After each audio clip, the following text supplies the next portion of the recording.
We talked about customizing your public profile URL. You can also customize your website titles. So you see on your profile over here where it says websites, these titles are titles that I created. In other words, it doesn't say www.contracostahomesearch.com. That's what you end up with as a default. From a marketing perspective, you can go into LinkedIn and you can make an adjustment to that URL and you can label it. And a good marketing practice is to create a call to action title for that. So that same website, Contra Costa Home Search, has been retitled, Search the MLS for Real Estate. That's a little more compelling than just putting in the title of your website. So you can, yes? So once the user clicks on that, they will actually go to your website. Yeah. Exactly. Now with this, instead of putting the URL to my home page for my real estate, I could take the URL to the page where they can actually search the MLS, which is a better practice.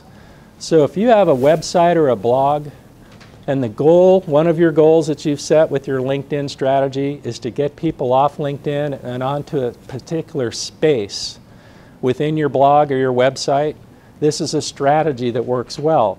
You retitle it, you tell them what they're going to get when they get there. Now when they land there, now we're talking about landing pages, which is a whole different seminar. But when they land there, hopefully when they land there, they're getting what they came for, instead of something else other than what that call to action is.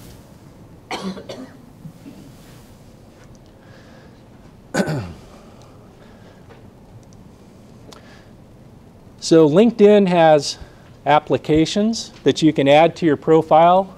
And fortunately for us, it's not like an iPhone where there's 10 million of them. There's only about 20. So it's not very confusing. There's a handful of them. But I highly recommend that you go in and you add these applications that are appropriate for what it is you're trying to do with your LinkedIn profile. And I'll show you a few that I like. You can also add external applications that are outside of LinkedIn. So up at the top, what you see is a list of some of the internal LinkedIn apps: WordPress, Events, SlideShare, Amazon, Google Presentations. Those are a few. The external ones that I have connected to my profile, I use Hootsuite as a way of managing the masses, so to speak, with my social media. It's a dashboard. And here's a few others that I use. So these applications here are essentially aggregators of content and information that feed into my LinkedIn or connect to my LinkedIn profile outbound. That's a different topic altogether, but just know one of the first things you want to do is go on LinkedIn to your profile, open up applications, and start pulling off the ones that are appropriate for your profile. Yes? After the summary and then your list of designations on your profile, is there actually a continue button or something that prompts you to website and the application piece of it? Because now you're at certification, so somewhere in between. I didn't see that online. Well, okay, so this is actually misnamed. It's not an application, it's a section. LinkedIn has applications and it also has sections that you can add to your profile. So there's two sections that there's more than two, but the two that I have are certifications and skills. They're not apps, they're actually sections. But what about the application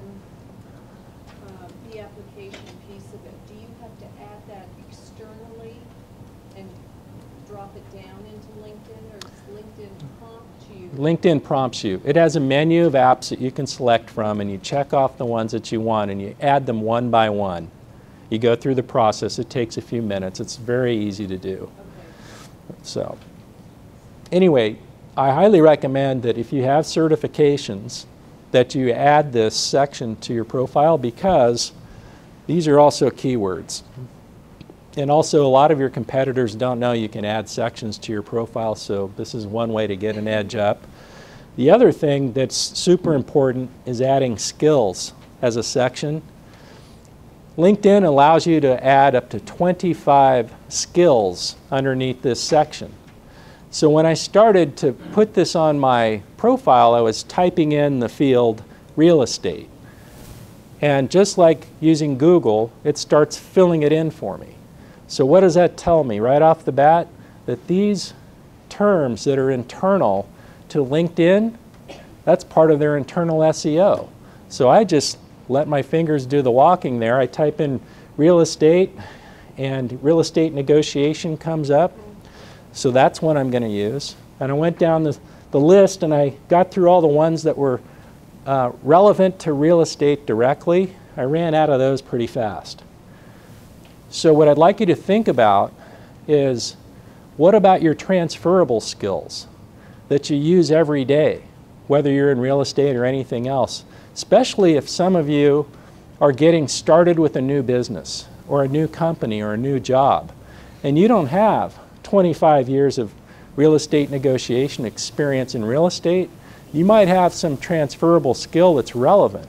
So I started going down the list, and for me, I typed in social media, online marketing, marketing strategies, marketing communications, direct marketing, email marketing, project planning, strategic planning, anybody in sales, driving revenue, increasing revenue, generating revenue.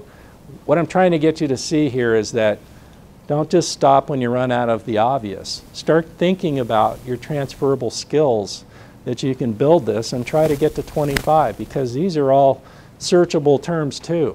This is what recruiters are looking for when they're searching for people.